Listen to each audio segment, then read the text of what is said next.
when a murder is discovered. She was in the bathtub where the killer had placed her. It just looked bad. It doesn't just destroy one life. I couldn't understand why.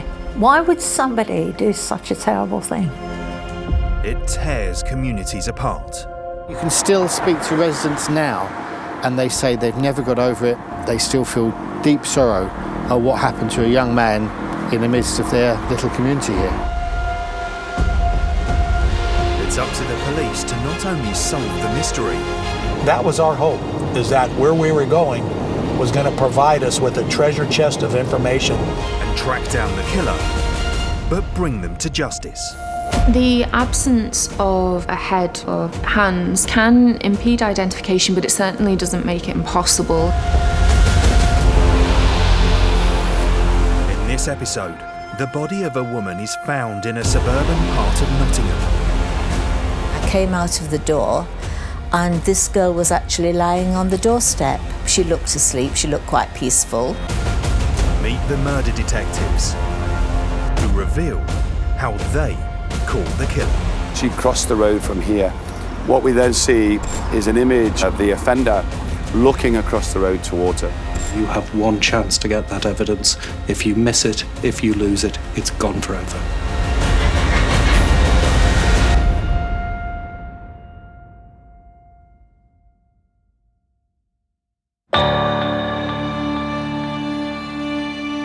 In the city of Nottingham, on a Sunday morning in July 2011, a body had been found in a suburban street. I was at work this particular morning and the body had been reported to the police and paramedics had attended. A young female, we didn't know who she was at that time, and she's in an alleyway, and clearly the family that lived adjacent to where she was found hadn't got a clue who she was and how she got there. Senior investigating officer Tony Hayden began a homicide inquiry. The person who had called the police was Christine Fletcher. I got up in the morning, usual having breakfast, and my husband said to me, "Did you hear anything last night?" And I said, "No, why did you?" And he said, "Yes, someone's shouting." But he thought it was somebody just walking past. And that was it. And then as I came out, I was going to work that day, and I came out of the door, and this girl was actually lying on the doorstep. And at first I thought she was asleep. She looked asleep. She looked quite peaceful. And I said to my husband, "I think somebody asleep on the doorstep." And he came over and then he felt her and said, "I think she's dead." So I immediately went inside and phoned 999. Detective Sergeant Mark Petrovich was part of the major crime unit assigned to the case. It's rare that you'll get a phone call like that in the morning to say, "I've just discovered the body of a young female in my garden." So uniformed police officers attended the scene very quickly, and we spoke to that member of the public who reported the discovery of the body and took down as much details as we possibly could. With officers already at the scene, SIO Tony needed to decide on his next steps.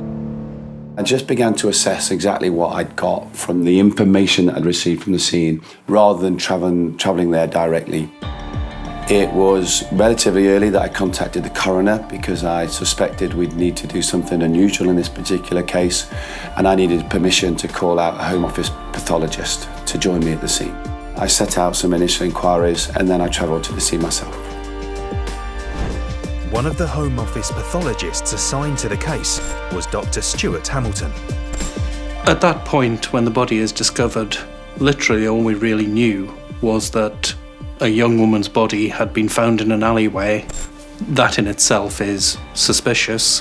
As time goes along, the investigations will reveal more information, but pretty much you've got a very open field of what could have happened. The area of Nottingham where the body had been found was a quiet residential street. Thornywood Mount here goes to Mapley. Mapley's quiet. St Anne's is mayhem. It's very, very quiet here.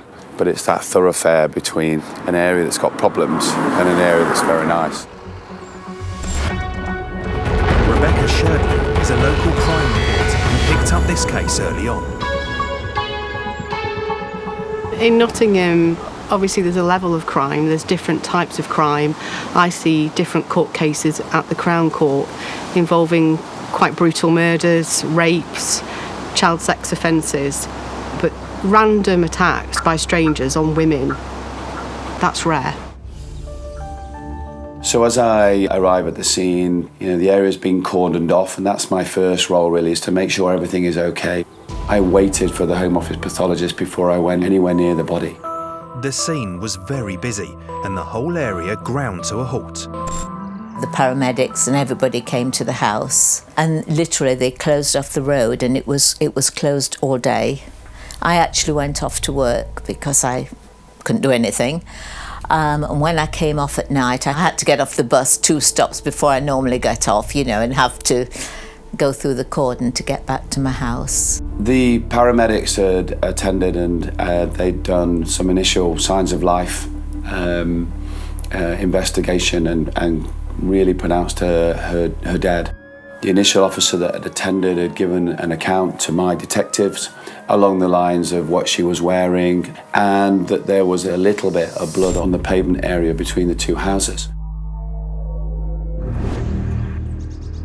What first struck me is that this is an area that's so normal, so natural, and to see a young female that was clearly dead in the alleyway here was just quite a shock. But once you get over that, you then have to begin to think, what am I going to do when I start to investigate the death?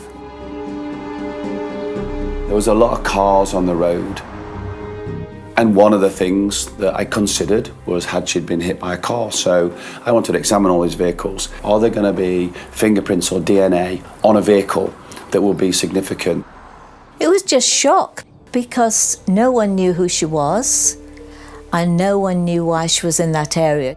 I thought she was about 16. She looked like a very young girl.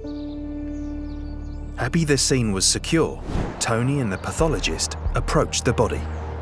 We would have stopped here and had a good look round this area first. Her head was at this end. She was about 10 feet up.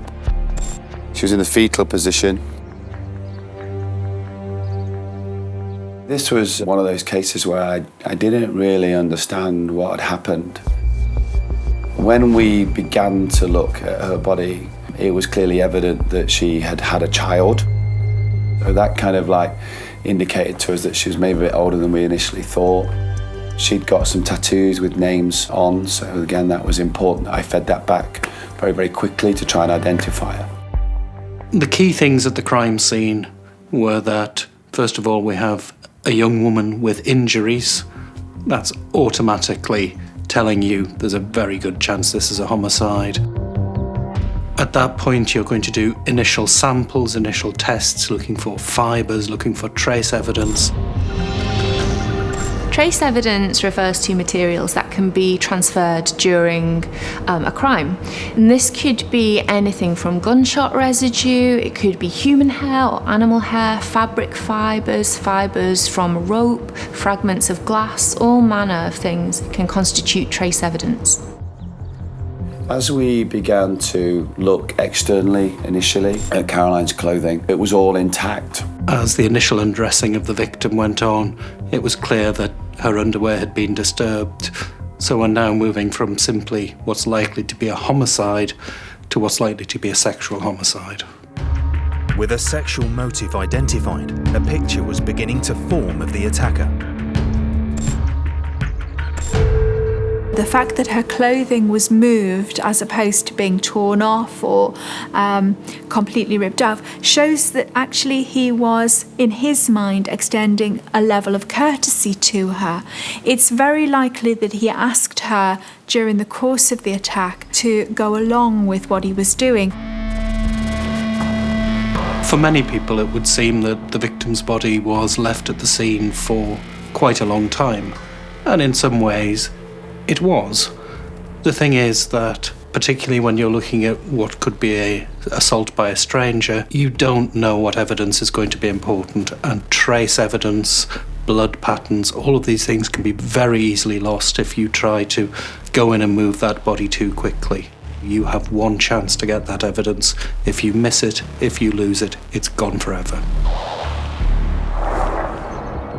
I was not going to encroach on her body in any way. I did go very close, I got down and had a real good look. There was absolutely really nothing to pick up. Nothing was left, no debris. I knew she'd got a shoe missing. So that was my first priority, is where was her shoe? So all these houses and all these gardens were all searched on that first day. While the scene where the body was found wasn't presenting any clues as to what had happened to this woman, the forensics team were hoping that the post-mortem would.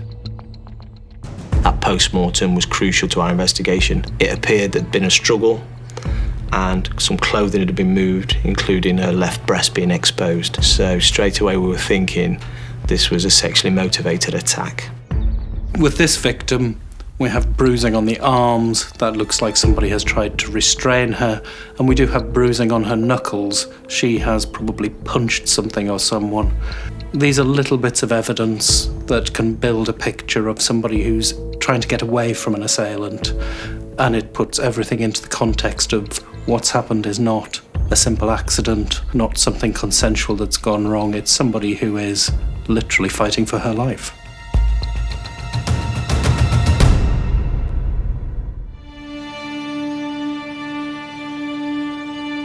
In Nottingham, England, early on a Sunday morning, the body of a woman had been found outside a house in a suburban street. She had been sexually assaulted.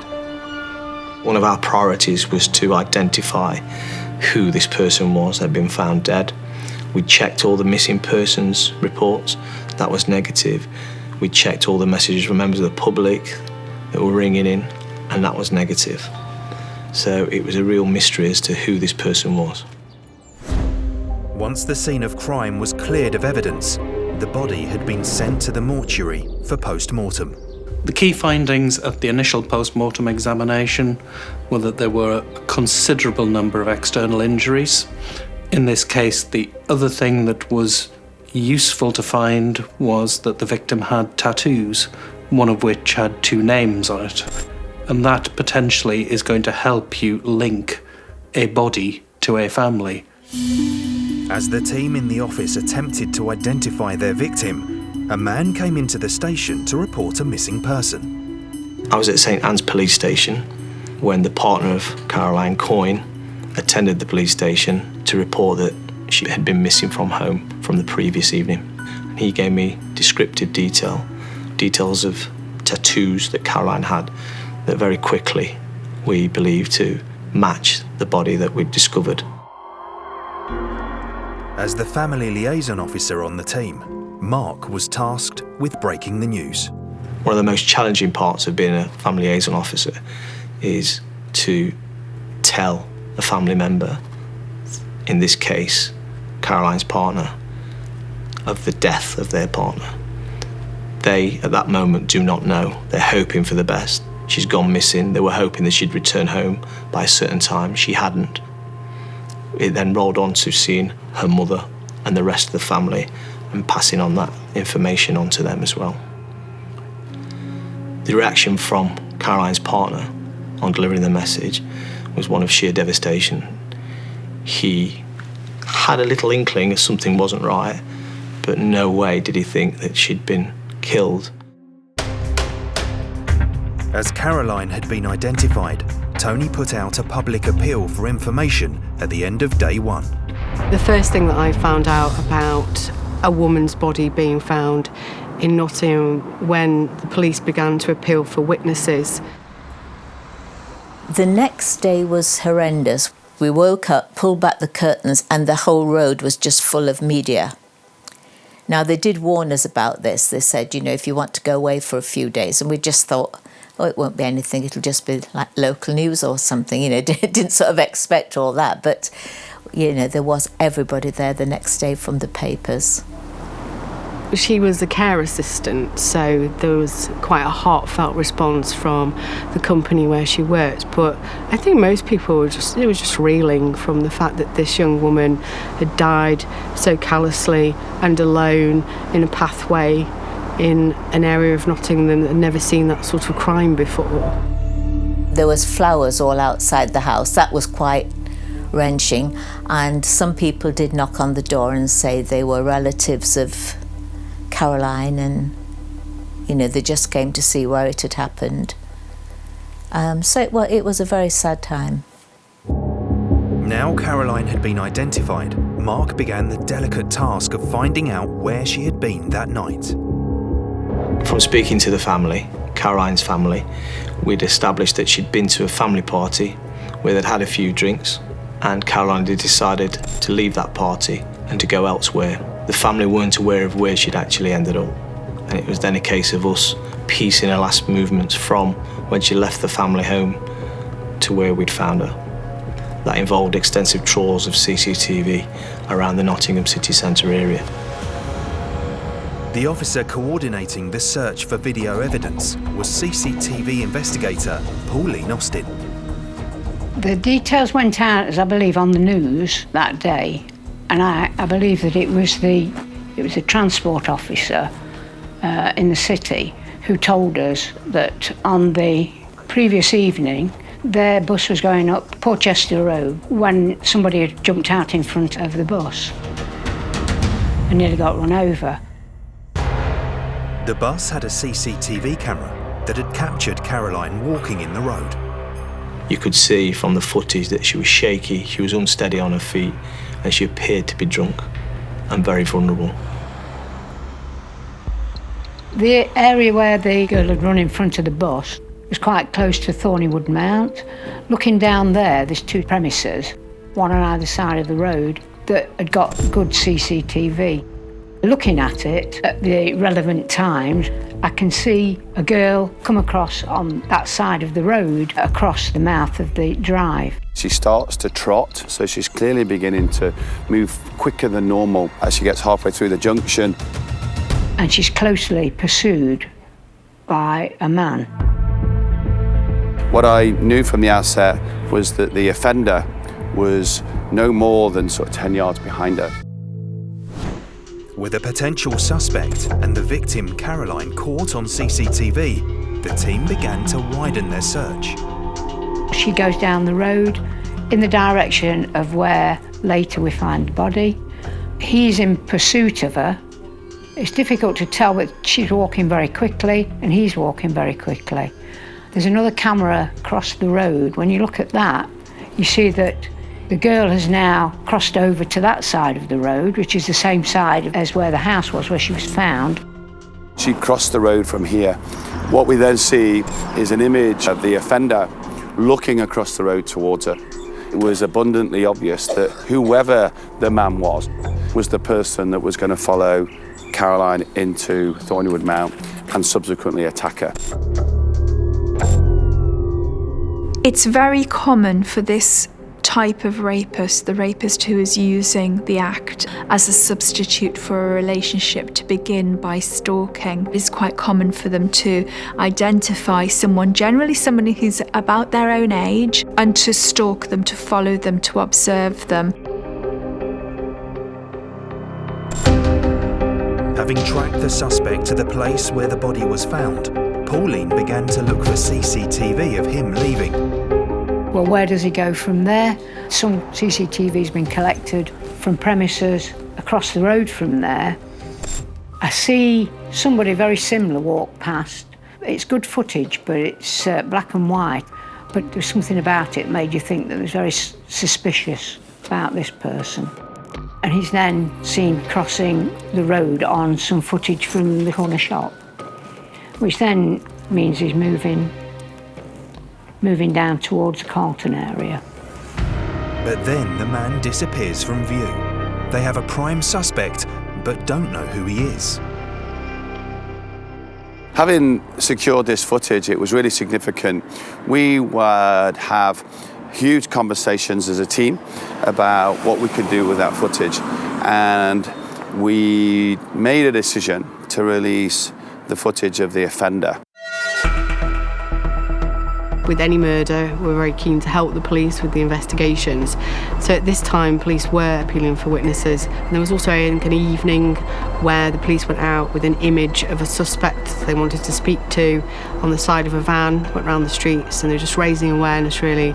I'm sure the officers spoke to the residents in the street to see if they'd heard anything. Just on a very high profile at the time. Very full-on policing, very good police work. While Pauline continued to play through hours of footage looking for both Caroline and the suspect, the rest of the team kept searching for physical evidence. Our initial reaction to this investigation was because of that sexual motive.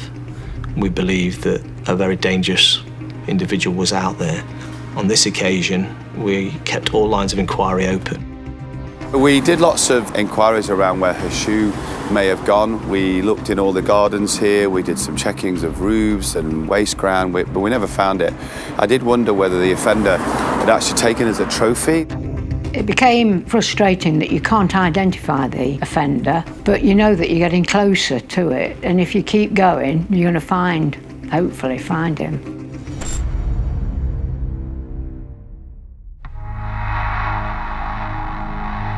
In Nottingham, the body of Caroline Coyne had been found outside a house. She had been attacked by a man who had followed her after a night out. Caroline Coyne, she was 28, just turned 28. She was a care worker. A young lady, she had some partners, she had a couple of children, very, very close to her family. When you have a young woman who's clearly been killed by a stranger, it is always sad. But equally sadly, the nature of the injuries, what happened to her, is very typical of many of the assaults we see. The police had found images of Caroline and her attacker on CCTV, but had no further leads. The priorities are to see what her last movements are, how she ended up where she did. So on the night of Caroline Coyne's death, she had been drinking at a family party. It was an address just across the park area here behind me. She'd had a minor sort of dispute and decided to leave the party. She went to a local off-licence, got a bottle of alcohol, and then she came here to this park with her half-sister. And one of the things we know is she was playing on this zip wire. We know that she fell off. And there was a time when the two of them had a conversation about going back home. And for whatever reason, Caroline said, no, I'm going somewhere else. And the two parted. Police appealed to the public for information about any possible sightings of Caroline. We knew what time she'd moved on from her half-sister. We then got her on Porchester Road on CCTV. She was trying to flag cars down, she was trying to get into a taxi, she got into a taxi, she got out again, she didn't pay the fare. We'd also got two further reports. One was from two police officers. They actually had Caroline in the back of their police car. She was in the road, they stopped their car, she gets in uninvited. She asked them if she could be taken home. They told her that they weren't a taxi service. She didn't appear to be drunk as such. She was confident to them. She smelled of alcohol.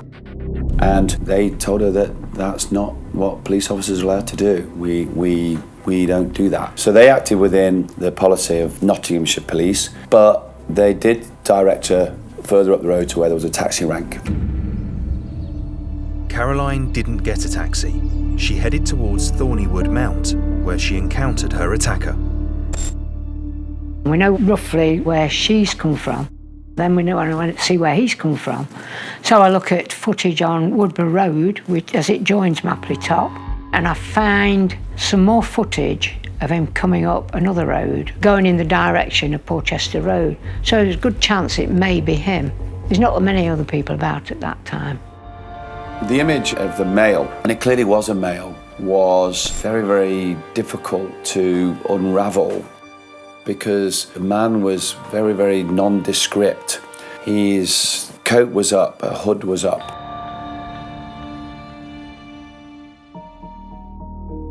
Despite having lots of images of the killer on CCTV, the police were no closer to identifying him. They began to search through the records of known criminals. We looked at all manner of sexual attacks, and there was nothing similar to this in the weeks and months before this particular attack happened. With appeals for public information still out there, exactly 1 month after the attack on Caroline, they got a break. We got a call into the investigation room to say that another female had been attacked in similar circumstances to what we believed had happened to Caroline. So we then took on the investigation side of that sexual assault. A 21-year-old woman called Jessica had been attacked at 4 a.m. Jessica Price said she'd actually been on a shopping trip with some friends, but had become detached from her friends, and it was very, very late at night when she actually began to make her way home. Unfortunately, she decided to walk all the way home, a long way out of the city. I went to see Jessica and quickly established that the nature of her attack and the way she was as a person, she was very credible, she was very willing to assist the police. Jessica wouldn't normally walk home alone at that time in the morning, but as she'd run out of money, that was her only option. So she walked up Carlton Road. She became very aware of a person walking behind her and closing in on her. As she's leaving the city, she is propositioned by a male. She preempts that by turning and seeing him and saying, "What's the time?" Almost immediately upon sharing the time with him, she was attacked from behind, dragged across the road, up an alleyway, onto some steps of a college where there was a clear intent to sexually assault her and even rape her. As Jessica was struggling to breathe, she managed to get the offender to release one of his hands, at which point she could talk to him, say to him, "Why did you do that? Why are you doing this? What's happening?" Very brave actions, but somehow she did it in a way that the offender listened to her and then started to engage with her. How she did it, and I've spoken to her on many occasions, I have no idea. But she had the presence of mind to put a stop to that, but not using physical violence, by just using her voice and her conversational skills to make him stop, to make him think about what he was doing, and the attack stopped.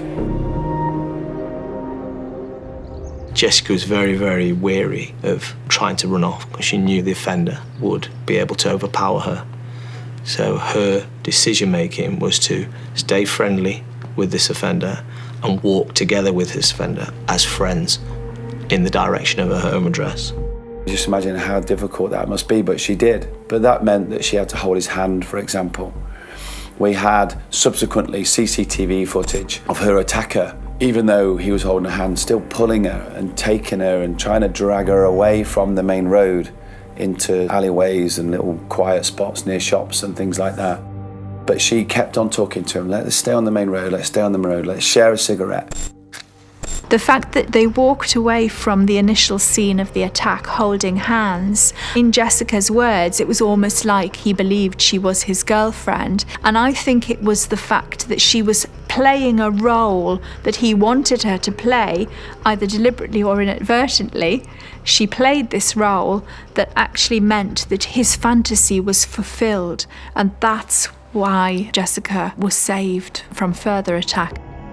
Jessica walked along Carlton Road with the offender, having some conversation, acutely aware that at some point she would have to make some excuses and make her way home. She told the offender that her mother was expecting her, that she was up waiting for her, and she used this opportunity to then say to the suspect, "Can we exchange telephone numbers? Can we do this another time?" Pretending that she would see him again, Jessica gave her attacker her phone number and then slowly walked off.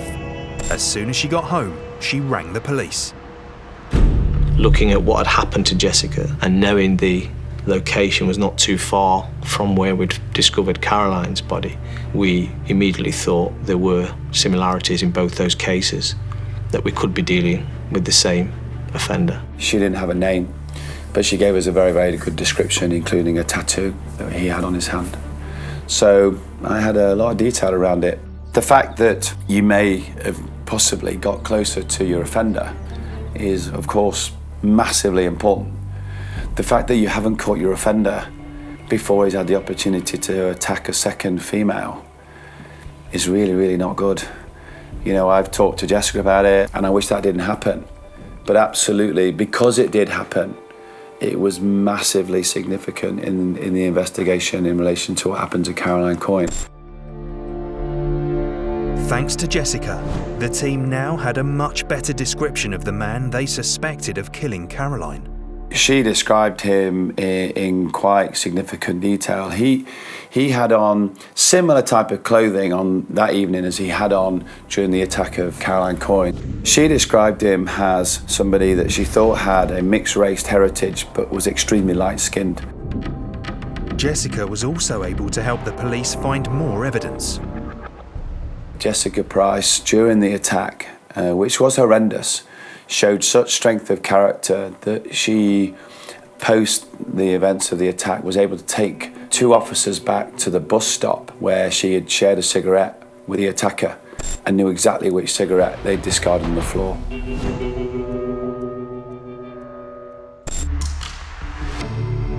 From the cigarette butt found at the scene, the DNA could have been extracted from the dried saliva and a characteristic profile could have been created.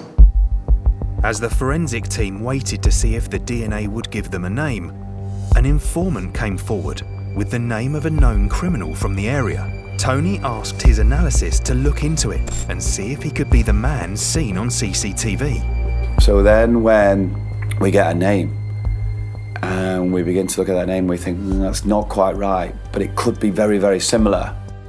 Tony and his analyst looked for a similar sounding name on the long list of potential offenders they had drawn up. Amongst all those hundreds of names that we had, Carl Powell was on that list. That's when he comes and says, I've looked closely at Carl Powell and I think it's him. And then I look at Carl Powell's image and I look at the CCTV image of the offender for Jessica Price. And it's Carl Powell. Tony had a suspect, but needed more evidence to link him to the attack on Jessica. Now I'm saying, what about the DNA that we've set off? When's that going to come? Shortly after the offence, the cigarette end had been sent for analysis and it came back with the DNA on it. And it took about 2 hours and they came back with the answer. And I got the name Carl Powell.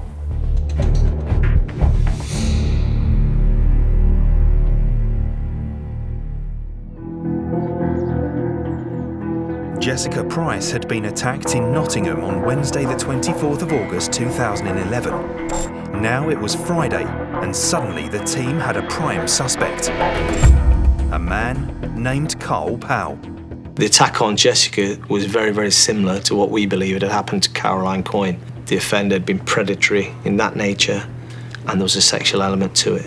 These 2 locations where Jessica had been attacked and where we knew Caroline had been found were very, very close, perhaps within less than half a mile between each location. So we strongly suspected Carl Powell had been involved in the Caroline Coyne investigation. Senior Investigating Officer Tony was about to go public with information about the attack on Jessica, so needed to decide his next move quickly. I decide that I'm going to arrest Carl Powell, but I'm going to arrest him the following morning. So we decided to go ahead with this media release, but we also put out a lot of extra patrols because I could not run the risk that Carl Powell, having just attacked Jessica Price, might do something again that night, and I was very, very nervous about that. It looked like the team had found their killer. Officers were sent out to arrest Powell and bring him to the station. Carl Powell was arrested in the early hours of the 27th of August. That was the Saturday morning after we did all the media releases. He was asleep at his girlfriend's address and he was arrested on suspicion of the attack on Jessica Price initially. Clearly we had a lot more evidence there. We had the cigarette. We searched all of his home. We found what we subsequently identified as the clothing that he had on during the night of the attack on Caroline Coyne. As officers arrested Powell, CCTV investigator Pauline was searching footage of the hours before the attack, looking for him. When we'd got the name of Carl, started looking at him, obviously he was interviewed in relation to the assault on Jessica, and any information that he came up with or what he was saying, then I would either try to confirm or prove wrong by looking at further CCTV. to get to know what his movements were and if he could be the same offender as for Caroline. The footage was able to place Powell in the area of the attack on Caroline some hours before.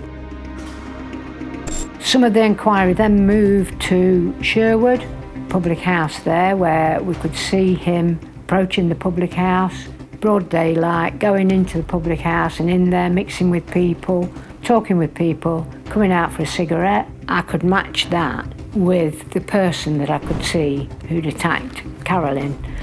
One of the things was the bag he was carrying. I was quite happy that that was him. Once we charged Powell with murder, it was my job to inform the family that we'd charged Carl and that he was going to court. The family were very, very relieved to hear that we'd caught somebody who we believed was responsible for Caroline's death. Powell, however, was still claiming he had nothing to do with the attack. The police had to gather as much evidence as they could, linking him to the location of the murder. In relation to the amount of footage taken, there were in excess of 330 items from approximately 100 different locations. He, on both accounts, both attacks, wasn't going to contest that it was him that we had some CCTV footage of. Now that's interesting as an investigator. You've got an individual that's not phased to say, yes, that was me, I was around at the time with both of these attacks, but let me tell you, I didn't attack either of these females. It was only when we showed him the footage in its entirety, how he had followed her in, been out of shot and then running back, that he then decided, I don't think I want to speak to the officers anymore, conducting the interviews. In the following weeks, Carl Powell went to court to register his pleas in relation to both the attack on Jessica Price and the murder of Caroline Coyne. He denied any wrongdoing in both offences. After that, we'd remanded him, he stayed in custody, and then he appeared at Nottingham Crown Court on various occasions until finally his trial begun about 12 months later. The first time I saw Carl Powell actually was at Nottingham Crown Court when he stepped into the dock and was addressed by his name, and the picture of the man stood there was someone who's quite soft features, quite baby-faced, someone quite young really, so I don't really know if you can have an image of a person who would murder somebody because every murder is different, but he just seemed quite clean-cut and not capable of doing something like this. On the 2nd of October 2012, the trial began.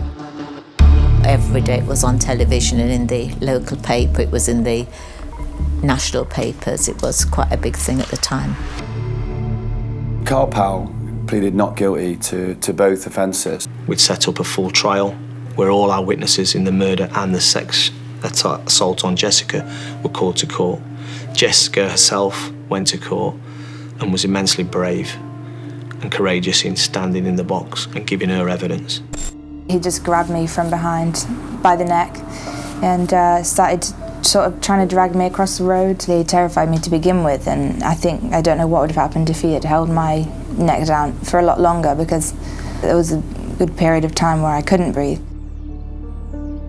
I think the evidence given by Jessica Price was very good. She was given a hard time in the witness box. She remained very calm. Police showed the court that Powell had been looking for someone to attack that night. With the CCTV, prior to Jessica being attacked, on that evening he'd gone into town and he was approaching women. The evidence was so compelling that you could see members of the jury believing exactly what Jessica had said. Throughout this, Powell was looking around the court, very arrogant. We did see CCTV in court of him actually talking to her, so it's quite a sinister image of him considering what he'd done just a month earlier. He was really just trying to sort of persuade her to go with him, so she was extremely lucky. The police were able to prove that Carl and Jessica had met via the DNA recovered from the cigarette, but they had no similar evidence linking him to Caroline. One of the things that made the case even more difficult to solve was the fact that we had no DNA, no forensic evidence of Caroline's body. However, we knew that Powell had been wearing gloves that night, and we suspect they had gloves on at the time of attacking Caroline. During the trial, I showed the CCTV, and then I had to give evidence in the witness box in relation to what I'd shown. But the main evidence was that he was there in that area at the time. And when you saw all the different clips together, although a lot of it's circumstantial evidence, it did put him in that location at that time. Powell was very arrogant and seemed to think that he'd done nothing wrong and that he'd be cleared of any wrongdoing. He did give evidence and he did deny the offence, and he said that he was in that area at the time because he heard these noises. I think it was a car horn, there was some screeching, so he went to go and have a look and he was being nosy. So that would explain why he was in that area at that time. Throughout the trial, Powell's defence team continued to plead his innocence and attempted to prove Caroline had not been murdered. Carl Powell's defence, we knew from the outset, was going to be.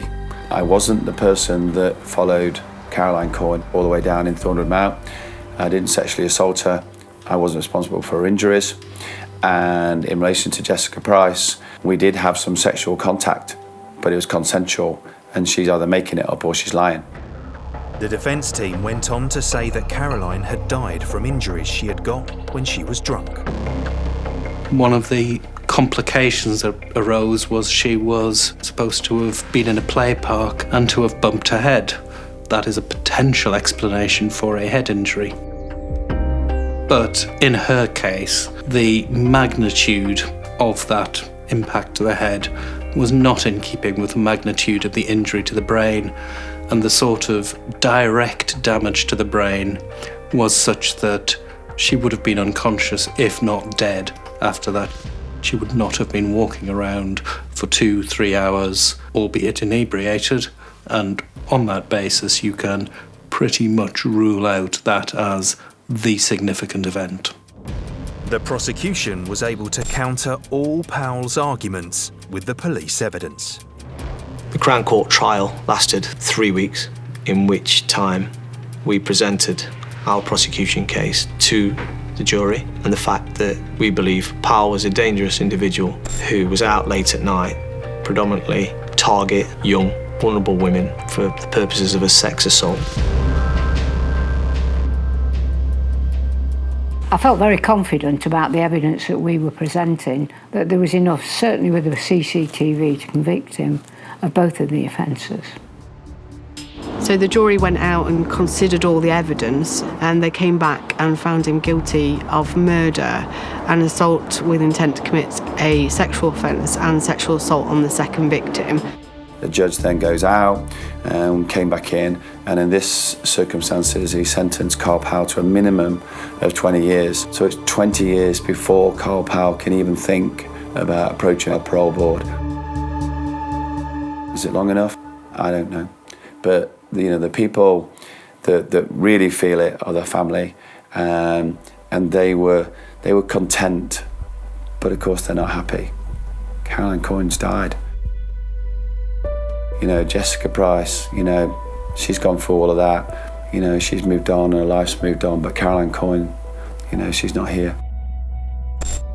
I believe that had Jessica not engaged with Powell at the time of being strangled, unable to breathe, in fear for her life, that she would have come to a similar end to that Caroline came to.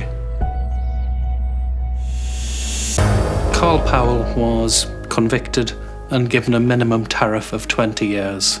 As somebody who's seen a lot of outcomes of murder trials, that is a long tariff. He will be in prison for a long time, and having seen what he did to Caroline, that is a good thing.